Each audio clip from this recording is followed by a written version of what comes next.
Semuanya, Assalamualaikum warahmatullahi wabarakatuh.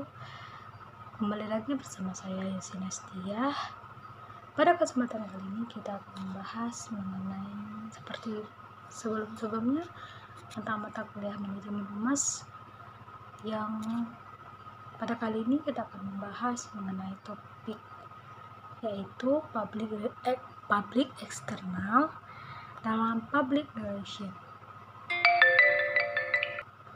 Public external dalam public relation adalah topik utama kita pada kegiatan kali ini. Nah, kita akan ulas sedikit mengenai komunikasi eksternal. Apa sih komunikasi eksternal itu? Komunikasi eksternal adalah proses komunikasi ataupun pertukaran pesan atau message, informasi di antara organisasi, lembaga, pihak,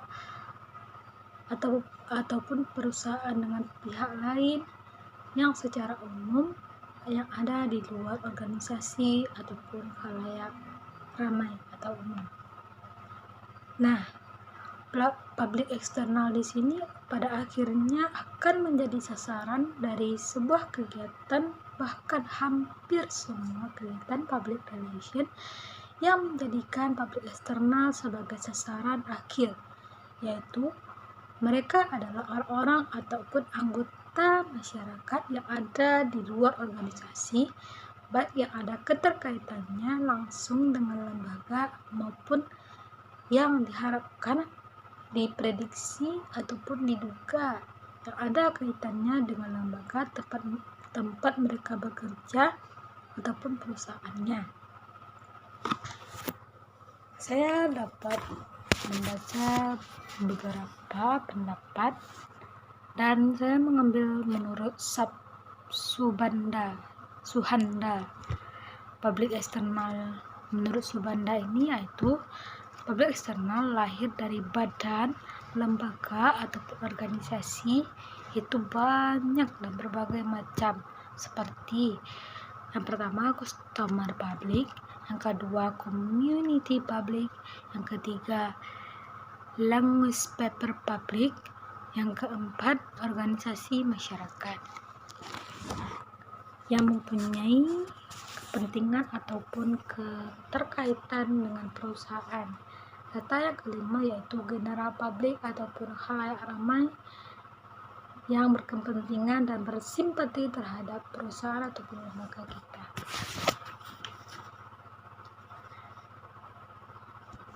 Media relation pada umumnya memiliki prinsip yang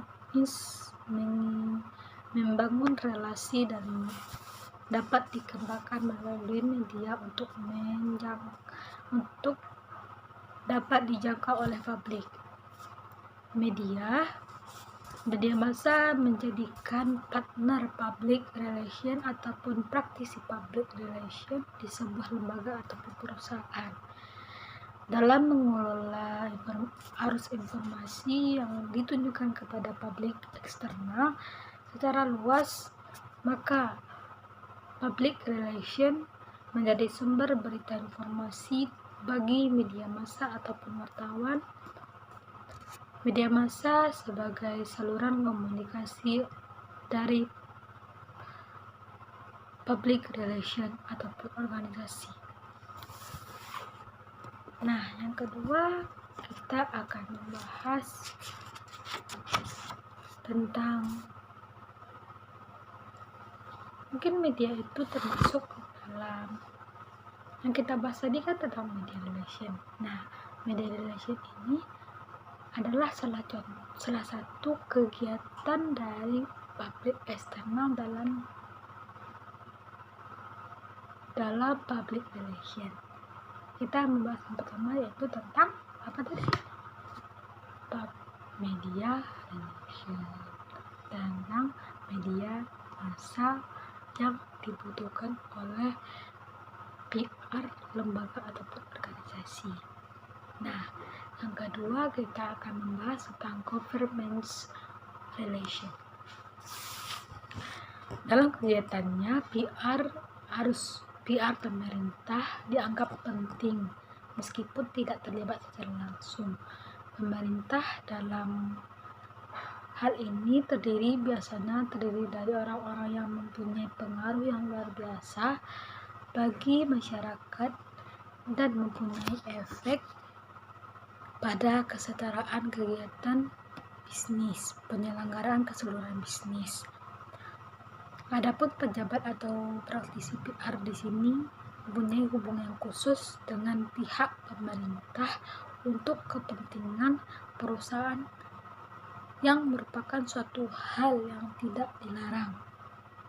Tugas yang diemban oleh seorang praktisi public relation dalam tantangannya dengan government relation ini yang pertama, meningkatkan komunikasi dengan pejabat pemerintah dan lembaga tinggi negara. Yang kedua, memantau lembaga pemerintah pembuat keputusan dan peraturan pada area yang mempengaruhi bidang dalam perusahaan mereka. Yang ketiga, mendorong partisipasi para pemilih rakyat ataupun masyarakat di setiap lapisannya supaya menghasilkan kebijakan yang berpihak kepada masyarakat banyak.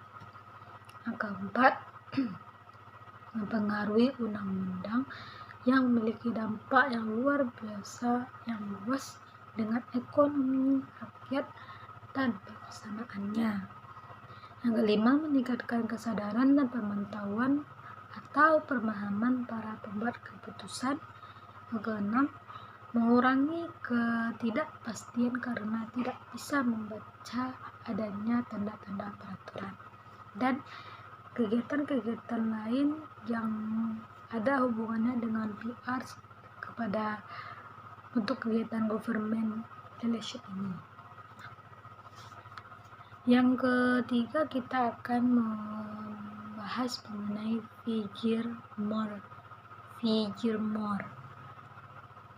atau hubungan pemerintah dengan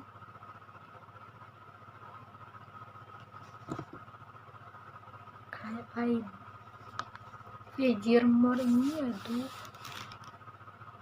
contoh hubungan pemerintah perlu yang mendapatkan perhatian seperti kebijakan pemerintah yang tidak tepat dalam membuat keputusan di suatu perusahaan yang menghadapi persoalan ataupun perubahan yang tidak sedikit seperti perpajakan yang tinggi, biaya renovasi yang tinggi dan membutuhkan biaya yang tinggi daripada yang dibutuhkan gitu.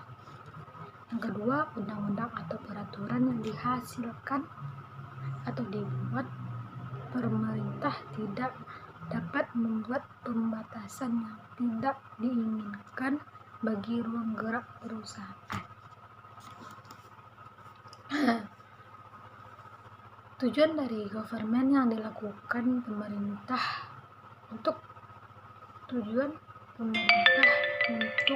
government ini yaitu yang pertama, sebagai peraturan yang menyulitkan ruang gerak perusahaan yang membuat ruang gerak yang semakin lebar serta membatalkan rancangan regulasi ataupun aturan yang disiapkan oleh para pendiri legislatif ataupun eksekutif.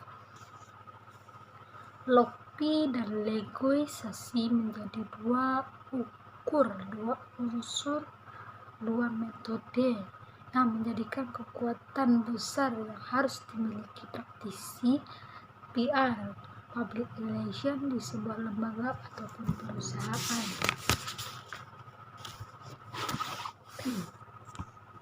Fungsi dari government relation ini yang pertama, predictable, agar masa depan perusahaan ataupun lembaga dapat diprediksi perjalanannya.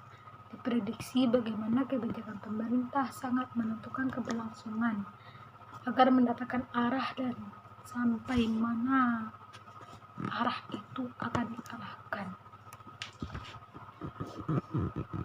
Perjalanan dari masa depan atau predictable ini sudah dapat diantisipasi pada jauh-jauh hari agar bisa terjalin dan tercapainya cita-cita yang diinginkan. Yang kedua, untuk accountable, kondisi perusahaan yang harus dipertanggungjawabkan. Yang ketiga, terkait dengan legislasi atau peraturan undang-undang, pendekatan terhadap badan eksekutif dan legislatif agar dapat menjamin masa depan keberlangsungan untuk lembaga ataupun perusahaan yang kita miliki. Tanda tanya besar dalam kita sebagai orang awam, siapa-siapa saja yang disebut sebagai external public relation itu. Yang pertama, hubungan customer relation. Hubungan customer relation ini dapat meningkatkan loyalitas, mempertahankan pelanggan lama, mencari dan mendapatkan pelanggan baru, memperkenalkan produk dengan kualitas yang mempunyai jaminan dengan bukti dan fakta yang nyata. Selanjutnya kita akan membahas fokus customer relation. Fokus customer relation ini ada pada kepuasan pelanggan untuk memperkenalkan produk-produk kita. Yang ketiga, pelanggan yang memiliki keluhan-keluhan, penanganan terhadap keluhan-keluhan dari pelanggan kepada kita. Apa sih contoh hubungan PR dengan customer relation ini? Pertama, memberikan kata selamat, baik itu happy birthday, happy achievement, dan lain-lain sebagainya, baik dari media sosial, surat, kartu, dan lain-lainnya. Yang kedua, yaitu mengirimkan pesan dengan papan nama, selamat dengan papan nama, masih dengan kata selamat juga ya. Yang kedua, memberikan ucapan selamat dalam berbagai hal, seperti dia sedang senang, puasa, hari raya, dan sebagainya, seperti tahun baru, nikahan. Yang ketiga, memberikan harga khusus kepada pelanggan yang lama dan memberikan kepuasan. Yang tadi, fokus kepuasan pelanggan, memberikan kepuasan pelanggan ketika mereka komplain